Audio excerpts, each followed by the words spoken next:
हंटरगंज के उत्क्रमिक राजकीय कृत मध्य विद्यालय पैनी कला के 400 बच्चों ने मध्याह्न भोजन का बहिष्कार किया और सभी बच्चे अनशन पर बैठ अपनी मांगों को लेकर विरोध जता रहे हैं।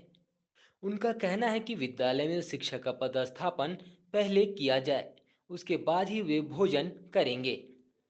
बच्चों का आरोप है कि पिछले 4 वर्षों से वे विद्यालय आते हैं और मध्याह्न भोजन करने के बाद वापस घर चले जाते हैं, जिससे उनकी पढ़ाई पूरी तरह से प्रभावित हो रही है। शिक्षक एक है, 4 साल से यही धंधा। तुम लोग आज भोजन नहीं कर रहा? नहीं, क्यों? शिक्षक नहीं है इसके कारण।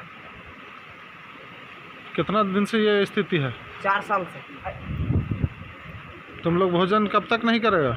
जब तक शिक्षक नहीं आएगा तब तक। तुम लोग का क्या मांग है? शिक्षक। विद्यालय के प्रधानाध्यापक प्रेम कुमार ने बताया कि पिछले 4 वर्षों से विद्यालय में केवल एक ही शिक्षक पदस्थापित है, जिससे पठन पाठन पूरी तरह से ठप हो गया है।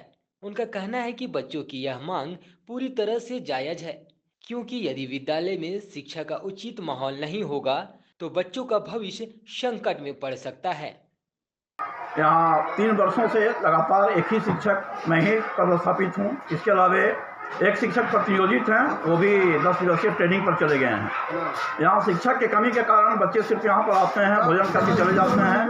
उनकी पढ़ाई लिखाई अध्यापन कार्य में बहुत ही बाध्यता उत्पन्न होती है, क्योंकि सरकारी काम में मैं बहुत अधिक व्यस्त रहता हूँ। इसलिए यहाँ पर बच्चों की मांग है कि यदि शिक्षक नहीं रहेंगे तो हम लोग खाना का बहिष्कार कर रहे हैं, मध्याह्न भोजन का बहिष्कार कर रहे हैं। उनका कहना है कि शिक्षक नहीं तो भोजन नहीं, इसलिए उनका मांग है कि अगर शिक्षक आएंगे तभी हम लोग भोजन करना करेंगे। मुखिया ने बच्चों से बातचीत की और उन्हें समझाने की कोशिश की, लेकिन वे अपनी मांगों पर अड़े रहे। मुखिया ने बताया कि उन्होंने कई बार इस समस्या को लेकर समाधान के लिए विभाग को पत्र लिखा है, लेकिन आज तक कोई ठोस कदम नहीं उठाया गया। इस मुद्दे का समाधान अब तक नहीं हो पाया है, जिससे बच्चों की शिक्षा और भविष्य पर गंभीर सवाल उठ रहा है। बच्चों के यहाँ संख्या 400 की आसपास लगभग संख्या है और यहाँ 2 शिक्षक हैं मात्र। और बच्चों यहाँ कह रहे हैं जब तक शिक्षक नहीं है तब तक हम लोग खिचड़ी नहीं खाएंगे। इसी के उपयोग में ये बच्चे जो हैं वो कह रहे हैं कि जब तक शिक्षक नहीं तब तक हम लोग खाना नहीं, और अनशन पर बैठे हुए हैं। विभाग से मांग किए हैं आप? विभाग से कई बार हमने बोले हैं, तो आज भेजेंगे, कल भेजेंगे, 6 महीना रुक जाइए, 4 महीना रुक जाइए, यह कहते कहते टाल मटोल होते गए।